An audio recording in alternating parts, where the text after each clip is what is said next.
ನಮಸ್ಕಾರ, ಕದಂಬ ನ್ಯೂಸ್ಗೆ ಸ್ವಾಗತ. ನಾನು ಸೋನಿಕಾ ಸುದೇಶ್. ಮೊದಲಿಗೆ ಮುಖ್ಯಾಂಶಗಳು.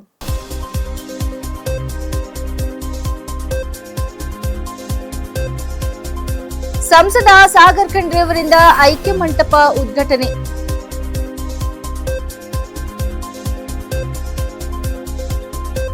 ಐಪಿಎಲ್ ಆರಂಭ, ಬೆಟ್ಟಿಂಗ್ಗೆ ಬಲಿಯಾಗಬೇಡಿ, ಬಸವಕಲ್ಯಾಣ ಸಿಪಿಐ ಅಲಿಸಾಬ್ ಮನವಿ.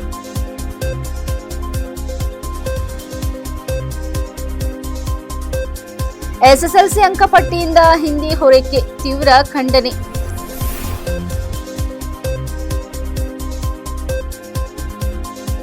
ಅದ್ದೂರಿಯಾಗಿ ನಡೆದ ಶ್ರೀರಾಮನವಮಿ ಉತ್ಸವ, ಭವ್ಯ ಶೋಭಾಯಾತ್ರೆ. ಸುದ್ದಿಯ ವಿವರಗಳು. ಔರಾದ್ ತಾಲೂಕಿನ ಲಾದ ಗ್ರಾಮದಲ್ಲಿ ವಿಶ್ವಗುರು ಬಸವಣ್ಣನವರ ಮೂರ್ತಿ ಹಾಗೂ ಐಕ್ಯ ಮಂಟಪ ಅನಾವರಣ ಕಾರ್ಯಕ್ರಮ ಭಕ್ತಿಪೂರ್ಣವಾಗಿ ನೆರವೇರಿತು. ಈ ಕಾರ್ಯಕ್ರಮದಲ್ಲಿ ಸಂಸದ ಸಾಗರ್ ಖಂಡ್ರೆ ಅವರು ಭಾಗವಹಿಸಿ ಐಕ್ಯ ಮಂಟಪವನ್ನು ಅನಾವರಣಗೊಳಿಸಿದರು. ಈ ಸಂದರ್ಭದಲ್ಲಿ ಮಾತನಾಡಿದ ಅವರು, ಬಸವಣ್ಣನವರು ಸಾರದ ಸಮಾನತೆ, ಸಹೋದರತ್ವ ಹಾಗೂ ಶ್ರಮಕ್ಕೆ ಮಾನ್ಯತೆ ಎಂಬ ಮೌಲ್ಯಗಳು ಇಂದಿನ ಸಮಾಜಕ್ಕೆ ಮಾರ್ಗದರ್ಶಕವಾಗಿವೆ ಎಂದು ಹೇಳಿದರು. ಬಸವ ತತ್ವಗಳನ್ನು ಪ್ರತಿಯೊಬ್ಬರು ತಮ್ಮ ಜೀವನದಲ್ಲಿ ಅಳವಡಿಸಿಕೊಂಡು ಸಮಾನತೆಯ ಸಮಾಜ ನಿರ್ಮಾಣಕ್ಕೆ ಕೈ ಜೋಡಿಸಬೇಕು ಎಂದು ಕರೆ ನೀಡಿದರು. ಕಾರ್ಯಕ್ರಮದಲ್ಲಿ ಪರಮ ಪೂಜ್ಯರಾದ ನಡೋಜ ಡಾಕ್ಟರ್ ಬಸವಲಿಂಗ ಪಟ್ಟದೇವರು, ಪೂಜೆ ನಿಜಗುಣಾನಂದ ಸ್ವಾಮೀಜಿಗಳು, ಪೂಜೆ ಶಿವಾನಂದ ಶ್ರೀಗಳು ಹುಲ್ಸೂರು, ಸ್ಥಳೀಯ ಶಾಸಕರಾದ ಶ್ರೀ ಪ್ರಭು ಚೌಹಾಣ್ ಸೇರಿದಂತೆ ಕಾರ್ಯಕ್ರಮದ ಸಮಿತಿ ಸದಸ್ಯರು, ಬಸವ ಭಕ್ತರು ಹಾಗೂ ಗ್ರಾಮಸ್ಥರು ಉಪಸ್ಥಿತರಿದ್ದರು. ಐಪಿಎಲ್ ಪಂದ್ಯಗಳು ಆರಂಭವಾಗಿರುವ ಹಿನ್ನೆಲೆ ಕ್ರಿಕೆಟ್ ಪ್ರೇಮಿಗಳಲ್ಲಿ ಉತ್ಸಾಹ ಹೆಚ್ಚಾಗಿದೆ. ಆದರೆ ಈ ಸಂದರ್ಭದಲ್ಲಿ ಅಕ್ರಮ ಬೆಟ್ಟಿಂಗ್ ಚಟುವಟಿಕೆಗಳು ಕೂಡ ಹೆಚ್ಚಾಗುತ್ತಿರುವುದರಿಂದ ಸಾರ್ವಜನಿಕರು ಎಚ್ಚರಿಕೆಯಿಂದ ಇರಬೇಕು ಎಂದು ಬಸವಕಲ್ಯಾಣ ಸಿಪಿಐ ಅಲಿಸಾಬ್ ಮನವಿ ಮಾಡಿದ್ದಾರೆ. ಯುವಕರು ಐಪಿಎಲ್ ಅನ್ನು ಕೇವಲ ಕ್ರೀಡೆಯಾಗಿ ನೋಡದೆ ಬೆಟ್ಟಿಂಗ್ನಂತ ಆಕರ್ಷಿತರಾಗಿರುತ್ತಿರುವುದು ಆತಂಕಕಾರಿ ಬೆಳವಣಿಗೆಯಾಗಿದೆ. ಇದರಿಂದ ಹಲವರು ಆರ್ಥಿಕ ನಷ್ಟ ಅನುಭವಿಸುವುದರ ಜೊತೆಗೆ ತಮ್ಮ ಜೀವನವನ್ನೇ ಸಂಕಷ್ಟಕ್ಕೆ ತಳ್ಳಿಕೊಳ್ಳುತ್ತಿದ್ದಾರೆ ಎಂದು ಅವರು ಹೇಳಿದರು. ಬೆಟ್ಟಿಂಗ್ ಒಂದು ಕಾನೂನು ಬಾಹಿರ ಚಟುವಟಿಕೆಯಾಗಿದ್ದು, ಇದರಲ್ಲಿ ತೊಡಗಿಸಿಕೊಂಡವರ ವಿರುದ್ಧ ಕಠಿಣ ಕಾನೂನು ಕ್ರಮ ಕೈಗೊಳ್ಳಲಾಗುವುದು ಎಂದು ಎಚ್ಚರಿಕೆ ನೀಡಿದರು. ಸಾರ್ವಜನಿಕರು ತಮ್ಮ ಪ್ರದೇಶಗಳಲ್ಲಿ ನಡೆಯುವ ಬೆಟ್ಟಿಂಗ್ ಚಟುವಟಿಕೆಗಳ ಬಗ್ಗೆ ಮಾಹಿತಿ ನೀಡುವಂತೆ ಮನವಿ ಮಾಡಿದರು. ಮಾಹಿತಿ ನೀಡುವವರ ಹೆಸರುಗಳನ್ನು ಗೌಪ್ಯವಾಗಿಡಲಾಗುವುದು. ಸಮಾಜದ ಹಿತದೃಷ್ಟಿಯಿಂದ ಎಲ್ಲರೂ ಬೆಟ್ಟಿಂಗ್ ವಿರುದ್ಧ ಜಾಗೃತರಾಗಬೇಕು ಮತ್ತು ಯುವಕರನ್ನು ಈ ಅಪಾಯಕಾರಿ ಚಟುವಟಿಕೆಗಳಿಂದ ದೂರವಿಡಲು ಸಹಕರಿಸಬೇಕು ಎಂದು ಸಿಪಿಐ ಅಲಿಸಾಬ್ ತಿಳಿಸಿದ್ದಾರೆ. ಬಸವಕಲ್ಯಾಣ ಹಾಗೂ ಹುಲ್ಸೂರು ತಾಲೂಕಿನ ಸಾರ್ವಜನಿಕರಲ್ಲಿ ಮನವಿ. ಐಪಿಎಲ್ ಕ್ರಿಕೆಟ್ ಪಂದ್ಯಾವಳಿಗಳು ಪ್ರಾರಂಭವಾಗಿದ್ದು, ಯುವಕರಲ್ಲಿ ಹೆಚ್ಚಾಗಿ ಯುವಕರು ಹಾಗೂ ನನ್ನೆಲ್ಲ ಸಾರ್ವಜನಿಕರಲ್ಲಿ ನಾನು ಕೋರಿಕೊಳ್ಳುವುದೇನೆಂದರೆ, ದಯವಿಟ್ಟು ಯಾರೂ ಕೂಡ ಕ್ರಿಕೆಟ್ ಬೆಟ್ಟಿಂಗ್ ಎಂಬ ಭೂತಕ್ಕೆ ಬಲಿಯಾಗದಿರಿ. ಸುಮಾರು ವರ್ಷಗಳಿಂದ ಐಪಿಎಲ್ ಕ್ರಿಕೆಟ್ ನಡೀತಾ ಇದೆ. ಆದರೆ ಅದು ಕ್ರೀಡೆ ಅನ್ನುವ ಥರ ನೋಡ್ತಾ ಇಲ್ಲ. ಎಲ್ಲ ಯುವಕರು ಹೆಚ್ಚಾಗಿ ಯುವ ಸಹೋದರರು ಕ್ರಿಕೆಟ್ ಬೆಟ್ಟಿಂಗ್ನಲ್ಲಿ ಇನ್ವಾಲ್ವ್ ಆಗಿ ತಮ್ಮ ಜೀವನವನ್ನೇ ಕಳ್ಕೊಳ್ತಾ ಇದ್ದಾರೆ. ಇದು ಸರಿಯಿಲ್ಲ, ಇದು ಕಾನೂನು ಬಾಹಿರ. ಸೊ ನಮಗೆ ಕ್ರಿಕೆಟ್ ಬೆಟ್ಟಿಂಗ್ ನಡೀತಾ ಇದೆ ಅಂತಕ್ಕಂಥದ್ದು ಮಾಹಿತಿ ಬಂದರೆ ಖಂಡಿತವಾಗಲೂ ಅವರ ವಿರುದ್ಧ ನಾವು ಕಾನೂನು ರೀತಿ ಕ್ರಮ ಕೈಗೊಳ್ಳುತ್ತೇವೆ. ಸೊ ನಮಗೆ ಹಾಗೂ ನನ್ನ ಅಧೀನ ಅಧಿಕಾರಿಗಳಿಗೆ ಕ್ರಿಕೆಟ್ ಬೆಟ್ಟಿಂಗ್ ನಡೆಯುವ ಬಗ್ಗೆ ದಯವಿಟ್ಟು ಸಾರ್ವಜನಿಕರು ಮಾಹಿತಿ ನೀಡಿದ್ದಲ್ಲಿ ತಮ್ಮ ಹೆಸರನ್ನು ನಾವು ಬಹಿರಂಗಪಡಿಸುವುದಿಲ್ಲ, ತಮ್ಮ ಹೆಸರು ಸಹ ಯಾರಿಗೂ ಸಹ ನಾವು ಹೇಳುವುದಿಲ್ಲ. ಎಲ್ಲಿ ಕ್ರಿಕೆಟ್ ಬೆಟ್ಟಿಂಗ್ ನಡೀತಾ ಇದೆ, ಎಲ್ಲಿ ಕಾನೂನು ಬಾಹಿರ ಚಟುವಟಿಕೆಗಳು ನಡೀತಾ ಇದ್ದಾವೆ ಅನ್ನೋದರ ಬಗ್ಗೆ ದಯವಿಟ್ಟು ನಮ್ಮ ಈ ನಂಬರಿಗೆ ಮಾಹಿತಿ ನೀಡಿದ್ದಲ್ಲಿ ಬಹಳಷ್ಟು ಉಪಯೋಗವಾಗುತ್ತದೆ. ಸಿಪಿಐ ಬಸವಕಲ್ಯಾಣ್ ಅವರ ದೂರವಾಣಿ ಸಂಖ್ಯೆ 9480803432. ಬಸವಕಲ್ಯಾಣ PSI ರವರ ದೂರವಾಣಿ ಸಂಖ್ಯೆ 9480803457. ಹುಲ್ಸೂರು PSI ರವರ ದೂರವಾಣಿ ಸಂಖ್ಯೆ 9480803458. ಇದರ ಜೊತೆಗೆ 112 ಸಹ ಮಾಹಿತಿ ನೀಡಿದ್ದಲ್ಲಿ ತಕ್ಷಣ ಕಾರ್ಯಪ್ರವೃತ್ತರಾಗಿ ಕಾನೂನು ಕ್ರಮ ಕೈಗೊಳ್ಳುತ್ತೇವೆ. ಒಟ್ಟಿನಲ್ಲಿ ಒಳ್ಳೆಯ ಕಾನೂನು ಸುವ್ಯವಸ್ಥೆ ಕಾಪಾಡಲು, ಶಾಂತಿಯನ್ನು ಕಾಪಾಡಲು, ತಮ್ಮ ಜೀವನದ ಬಗ್ಗೆ ನಾವು ವಿಚಾರ ಮಾಡ್ತಾ ಕ್ರಿಕೆಟ್ ಬೆಟ್ಟಿಂಗ್ ಭೂತಕ್ಕೆ ಬಲಿಯಾಗದಿರೋಣ. ನಾವು ಆ ಒಂದು ಕ್ರೀಡೆಯನ್ನಾಗಿ ನೋಡಿ ನಾವು IPL ಕ್ರಿಕೆಟ್ ಪಂದ್ಯಾವಳಿಯನ್ನು ವೀಕ್ಷಿಸೋಣ. ಕಾನೂನು ಬಾಹಿರವಾಗಿ ದುಡ್ಡನ್ನು ಕಟ್ಟಿ ದುಡ್ಡನ್ನು ಬಾಜಿಗೆ ಹಚ್ಚಿ ಅದನ್ನು ನಾವು ಜೂಜಾಟವೆಂಬಂತೆ ಜೀವನವನ್ನು ಹಾಳು ಮಾಡಿಕೊಳ್ಳುವುದು ಬೇಡ ಅಂತಕೊಂಡು ಹೇಳಿ ನಮ್ಮ ಪೊಲೀಸ್ ಠಾಣೆಯಿಂದ ಕೋರಿಕೊಳ್ಳುತ್ತೇವೆ ಹಾಗೂ ನನ್ನ ಬಸವ ಕಲ್ಯಾಣ ವೃತ್ತದಿಂದ ಕೋರಿಕೊಳ್ಳುತ್ತೇನೆ. 2025-26ನೇ ಶೈಕ್ಷಣಿಕ ವರ್ಷದಿಂದಲೇ SSLC ಅಂಕಗಳ ಪಟ್ಟಿಯಿಂದ ಹಿಂದಿ ವಿಷಯ ಹೊರಗಿಡುವುದಾಗಿ ರಾಜ್ಯ ಸರ್ಕಾರ ಪ್ರಕಟಿಸಿರುವುದನ್ನು ಅಖಿಲ ಕರ್ನಾಟಕ ಅನುದಾನ ರಹಿತ ಖಾಸಗಿ ಶಿಕ್ಷಣ ಸಂಸ್ಥೆಗಳ ಸಂಘದ ರಾಜ್ಯಾಧ್ಯಕ್ಷ ರೇವಣಸಿದ್ದಪ್ಪ ಜಾಲದಿ ತೀವ್ರವಾಗಿ ಖಂಡಿಸಿದ್ದಾರೆ. ಸರ್ಕಾರದ ಕ್ರಮ ವಿವೇಚನಾರಹಿತ ಹಾಗೂ ಅವೈಜ್ಞಾನಿಕವಾದುದು. ಅವಸರದಲ್ಲಿ ಕೈಗೊಂಡ ಈ ಕ್ರಮ ವಿದ್ಯಾರ್ಥಿಗಳ ಭವಿಷ್ಯದ ಮೇಲೆ ಗಂಭೀರ ಪರಿಣಾಮ ಉಂಟು ಮಾಡಲಿದೆ ಎಂದು ಆತಂಕ ವ್ಯಕ್ತಪಡಿಸಿದ್ದಾರೆ. SSLCಯ ಹಿಂದಿ ವಿಷಯದ ಪರೀಕ್ಷೆಗೆ ವಿದ್ಯಾರ್ಥಿಗಳು ಬಹಳ ಕಷ್ಟಪಟ್ಟು ತಯಾರಿ ಮಾಡಿಕೊಂಡಿದ್ದರು. ಆದರೆ ಇದೀಗ ಸರ್ಕಾರ ಏಕಾಏಕಿ ಹಿಂದಿ ವಿಷಯದ ಅಂಕಗಳನ್ನು SSLCಯ ಒಟ್ಟು ಅಂಕಗಳಿಗೆ ಸೇರಿಸುವುದಿಲ್ಲ, ಹಿಂದಿಗೆ ಗ್ರೇಡ್ ಮಾತ್ರ ಕೊಡುವುದಾಗಿ ಹೇಳಿದ್ದರಿಂದ ವಿದ್ಯಾರ್ಥಿಗಳಿಗೆ ಆಘಾತವಾಗಿದೆ. ತಮ್ಮ ಶ್ರಮ ವ್ಯರ್ಥವಾಯಿತು ಎನ್ನುವ ನಿರಾಶೆ ಅವರಲ್ಲಿ ಮೂಡಿದೆ ಎಂದು ಹೇಳಿದ್ದಾರೆ. ರಾಜ್ಯ ಸರ್ಕಾರ ಸಾಧಕ ಬಾಧಕಗಳ ಸಮಗ್ರ ಚರ್ಚೆ ನಡೆಸಿದ ನಂತರ ಕ್ರಮ ಕೈಗೊಳ್ಳಬೇಕಿತ್ತು. ಹಿಂದಿ ವಿಷಯದ ಪರೀಕ್ಷೆಗೆ 2 ದಿನ ಬಾಕಿ ಇರುವಾಗ ಇಂತಹ ಕ್ರಮ ಕೈಗೊಂಡಿರುವುದು ಸರಿಯಲ್ಲ ಎಂದು ತಿಳಿಸಿದ್ದಾರೆ. ಶೈಕ್ಷಣಿಕ ವರ್ಷದ ಆರಂಭದಲ್ಲೇ ಈ ಕುರಿತು ನಿರ್ಣಯ ಕೈಗೊಂಡಿದ್ದರೆ ಮಕ್ಕಳಲ್ಲಿ ಸ್ಪಷ್ಟತೆ ಇರುತ್ತಿತ್ತು. ಹಿಂದಿ ವಿಷಯಕ್ಕೆ ಹೆಚ್ಚು ಆದ್ಯತೆ ಕೊಟ್ಟು ಅವರು ಸಮಯ ವ್ಯರ್ಥ ಮಾಡಿಕೊಳ್ಳುತ್ತಿರಲಿಲ್ಲ. ಹಿಂದಿ ಭಾಷೆ ಮೂಲಕ ಉತ್ತಮ ಅಂಕ ಗಳಿಸುವ ನಿರೀಕ್ಷೆ ಇಟ್ಟುಕೊಂಡಿದ್ದ ವಿದ್ಯಾರ್ಥಿಗಳಿಗೆ ಅನ್ಯಾಯವೂ ಆಗುತ್ತಿರಲಿಲ್ಲ ಎಂದು ಹೇಳಿದ್ದಾರೆ. ಈ ವರ್ಷ ಹಿಂದಿ ವಿಷಯದ ಅಂಕಗಳನ್ನು SSLCಯ ಒಟ್ಟು ಅಂಕಗಳಿಗೆ 625 ಪರಿಗಣಿಸಬೇಕು ಎಂದು ಸರ್ಕಾರವನ್ನು ಆಗ್ರಹಿಸಿದ್ದಾರೆ. ಬಂಧುಗಳೇ, ನಿನ್ನೆ ನಮ್ಮ ಕರ್ನಾಟಕದ ಪ್ರೌಢ ಮತ್ತು ಶಿಕ್ಷಣ ಸಚಿವರಾಗಿರ್ತಕ್ಕಂಥ ಮಧು ಬಂಗಾರಪ್ಪನವರು ಒಂದು ಆದೇಶ ಹೊರಡಿಸಿದ್ದಾರೆ. ನಾಳೆ ಮಂಗಳವಾರದಿಂದ ನಡೆಯುವಂಥ SSLCಯ ಹಿಂದಿ ಪರೀಕ್ಷೆಗೆ ನಾವು ಅಂಕ ಕೊಡುವುದಿಲ್ಲ, ನಾವು ಗ್ರೇಡ್ ಕೊಡ್ತೀವಿ. ಹಾಗಾಗಿ ಈ ವರ್ಷದ SLC 625 ಬದಲಾಗಿ 525 ಅಂಕಗಳದು ಫಲಿತಾಂಶ ಇರುತ್ತೆ ಅಂತ ಹೇಳಿದ್ದಾರೆ. ಎಂಥ ದುರ್ದೈವಿ, ಎಂಥ ಅವಿವೇಕಿತನ, ಎಂಥ ಆಲೋಚನೆ ಇದು. ಇಡೀ ವರ್ಷ ಮಕ್ಕಳು ನಮ್ಮ ಅಧ್ಯಯನ ಮಾಡಿದ್ದಾರೆ, ನಾಳೆ ಮಂಗಳವಾರ ಪರೀಕ್ಷೆಗೆ ಹೋಗ್ತಾ ಇದ್ದಾರೆ. ಆ ಹಿಂದಿ ವಿಷಯ ಇದ್ದಕ್ಕಿದ್ದಂಗೆ ಕೈ ಬಿಡ್ತೀವಿ ಅಂತಂದ್ರೆ ಎಂಥ ವಿಚಾರ ಇದು? ಅದಕ್ಕೆ ದಯವಿಟ್ಟು ಸರ್ಕಾರ ಇದು ಹಿಂದಕ್ಕೆ ತಗೋಬೇಕು. ನಾನು ಆಗ್ರಹ ಮಾಡ್ತೀನಿ. ಇದು ನೀವು ಏನೇ ಪಾಲಿಸಿ ಮಾಡಿ, ಯಾವುದೇ ನೀವು ಕಾನೂನು ತಳ್ಳಿ, ನೀವು ಏಪ್ರಿಲ್ ಮೇದಲ್ಲಿ ತಾನೆ ಆ ಅಕಾಡೆಮಿಕ್ ಪ್ರಾರಂಭಕ್ಕಿಂತ ಮೊದಲು ಹೇಳಿ. ನೀವು ಇದಕ್ಕಿಂತ ನಾಡ್ದು ಪರೀಕ್ಷೆ ಬರೀತಾ ಇದ್ದಾರೆ ಹುಡುಗರು, ನಾನು ಹಿಂದಿ ಅಂಕ ಕೊಡಲ್ಲ ಅಂತಂದ್ರೆ ಏನು ನ್ಯಾಯ ಸರ್? ದಯವಿಟ್ಟು ಇದು ವಿಶೇಷವಾಗಿ ಕಲ್ಯಾಣ ಕರ್ನಾಟಕದ ಭಾಗದ ವಿದ್ಯಾರ್ಥಿಗಳು ಭಾಳ ದೊಡ್ಡ ಹೊಡ್ತಾ ಇದೆ. ಯಾರು ಅಗ್ರಶ್ರೇಣಿಯಲ್ಲಿ ಪಾಸಾಗುತ್ತ ವಿದ್ಯಾರ್ಥಿಗಳಿಗೆ ಒಂದು ಅವಕಾಶ ಇತ್ತು. ನೀವು ಏನು ಕಾನೂನು ಮಾಡ್ತಿರೋ ಮುಂದಿನ ಮತ್ತೆ ಬಹುಶಃ ಇವತ್ತು ಹಿಂದಿ ಅಂಕಿಲ್ಲ ಅಂತಾರೆ, ಬಹುಶಃ ಮುಂದಿನ ವರ್ಷ ಕನ್ನಡಕ್ಕೂ ಅಂಕಿಲ್ಲ ಅಂತಂದ್ರೆ ಏನು ಆಶ್ಚರ್ಯ ಪಡಬೇಕಾಗಿಲ್ಲ.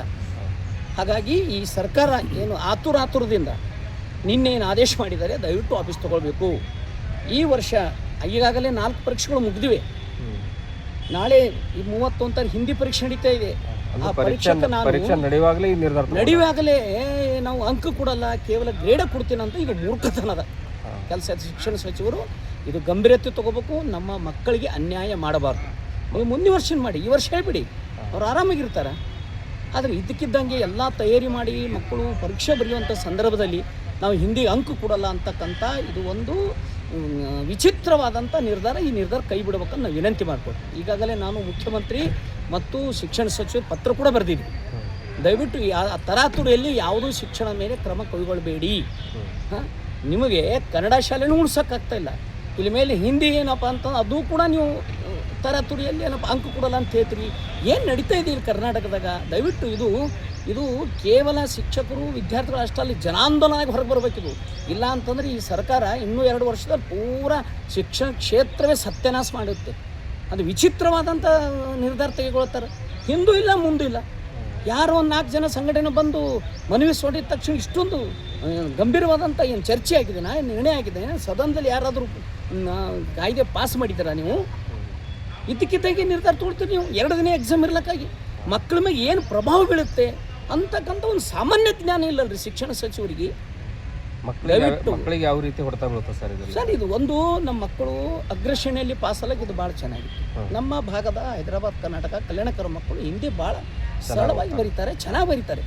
ಸುಮ್ಮನೆ 40-50 ಹುಡುಗರು ಎಕ್ಸಾಮ್ ಕೊಟ್ಟರೆ ಅಲ್ಲಿ 5-10 ಹುಡುಗರು 100 ಮಾರ್ಕ್ಸ್ ತೆಗಿತಾರೆ ನಮ್ಮ ಮಕ್ಕಳು. ನಮಗೇನು ತೊಂದರೆ ಇಲ್ಲ ಈ ಭಾಗದವ್ರಿಗೆ. ಯಾರು ಕಲಿಯಲ್ಲ ಅವ್ರಿಗೆ ಬಿಡ್ರಿ, ಕಲಿಯರಿಗೆ ಯಾಕೆ ನೀವು ವಂಚನೆ ಮಾಡ್ತೀರಿ?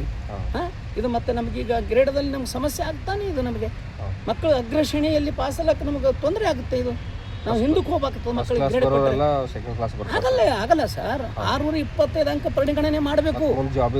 ಹಾಂ, ಜಾಬಿಗೆ ಆಗುತ್ತೆ ಸರ್. ಒಮ್ಮೆ ಇದಕ್ಕಿದ್ದಾಗೆ ನೀವು ನಾಳೆ ಪರೀಕ್ಷೆ 625 ತೆಗೆದು ನೀವು 525ಕ್ಕೆ ಆದೇಶ ಹೊಡಿಸ್ತೀರಿ ಅಂದ್ರೆ ಇದು ಅವೈಜ್ಞಾನಿಕ ಇದೆ.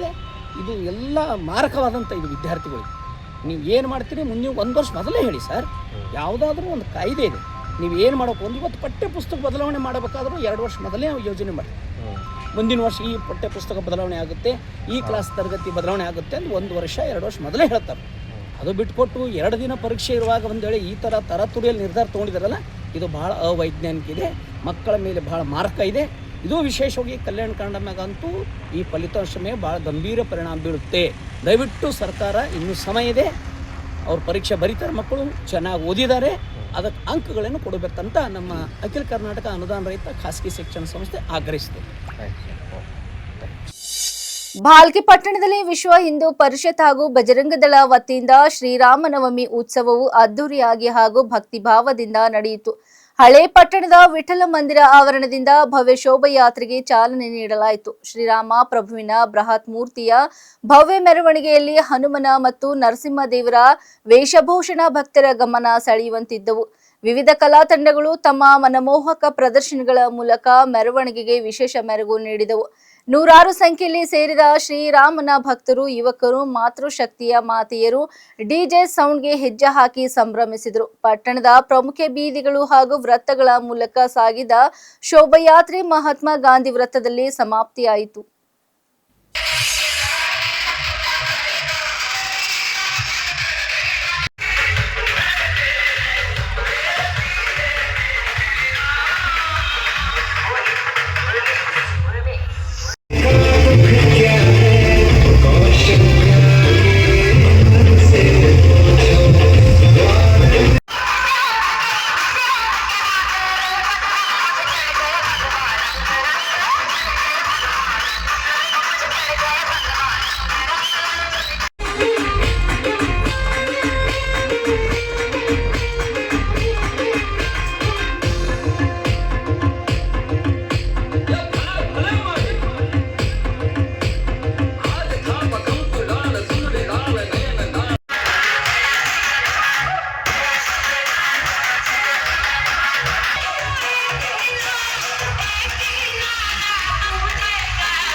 ಶ್ರೀರಾಮನವಮಿ ಹಬ್ಬದ ಅಂಗವಾಗಿ ದೇವನಹಳ್ಳಿ ತಾಲೂಕಿನ ಬೆಟ್ಟನಹಳ್ಳಿ ಗ್ರಾಮದ ದೇವಸ್ಥಾನದಲ್ಲಿ ವಿತರಿಸಿದ ಪ್ರಸಾದ ಸೇವಿಸಿ ಗ್ರಾಮಸ್ಥರು ಅಸ್ವಸ್ಥಗೊಂಡ ಘಟನೆ ನಡೆದಿದೆ.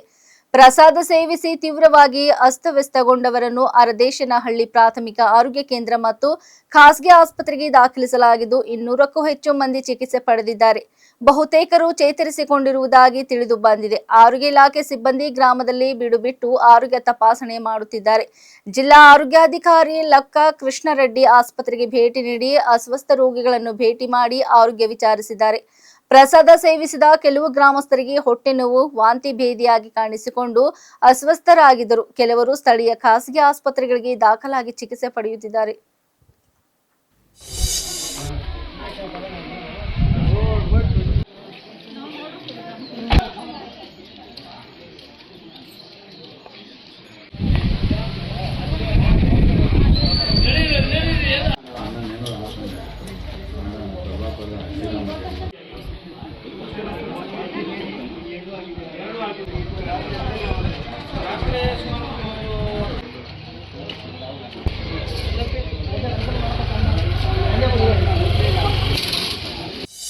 ಇಲ್ಲಿವರೆಗೆ ಸುದ್ದಿ ಕೊಟ್ಟಿದ್ದು ನಾನು ಸೋನಿಕಾ ಸುದೇಶ್. ಮುಂದಿನ ಸುದ್ದಿಯೊಂದಿಗೆ ಮತ್ತೆ ಭೇಟಿಯಾಗೋಣ. ವಂದನೆಗಳು.